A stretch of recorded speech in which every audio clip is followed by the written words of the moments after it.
بسم اللہ الرحمن الرحیم۔ 5ویں روزے کے آپ کے ساتھ وظائف شیئر کرتی ہوں جو عبادات رمضان المبارک میں ہے۔ بعد از نماز فجر اسماء الحسنی اللہ تعالیٰ کے 99 نام مکمل 3 مرتبہ پڑھنے ہیں، کیونکہ اللہ تعالیٰ کا ارشاد ہے کہ اللہ تعالیٰ کے اچھے اچھے نام ہیں، تم ان کو انہی ناموں سے پکارو۔ اور نبی کریم صلی اللہ علیہ وسلم نے فرمایا اللہ تعالیٰ کے 99 نام ہیں، جو ان کو یاد کر لے وہ جنت میں جائے گا انشاءاللہ تعالیٰ۔ تو یہ 99 نام جو ہے اس کو آپ نے مکمل پڑھنا ہے۔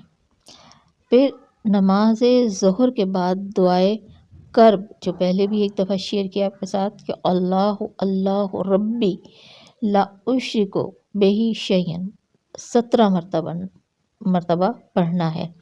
اللہ ہی اللہ میرا رب ہے، میں اس کے ساتھ کسی کو شریک نہیں ٹھہراتی۔ پھر نماز عصر کے بعد سورہ ملک جو ہے وہ 2 مرتبہ پڑھنی ہے۔ سورہ ملک کا یہاں پہ لکھا ہوا ہے تو وہ آپ نے پڑھنی ہے۔ پھر بعد نماز مغرب دعائے مغفرت اور استغفار 200 مرتبہ پڑھنا ہے، جو استغفر اللہ الذی لا الہ الا هو الحی القیوم واتوب الیہ ہے۔ بعد از نماز عشاء صلاۃ تسبیح پڑھنی ہے، اور اس کا طریقہ جو ہے پچھلے روزے میں شیئر کیا ہے، اس سے دیکھ لیجئے۔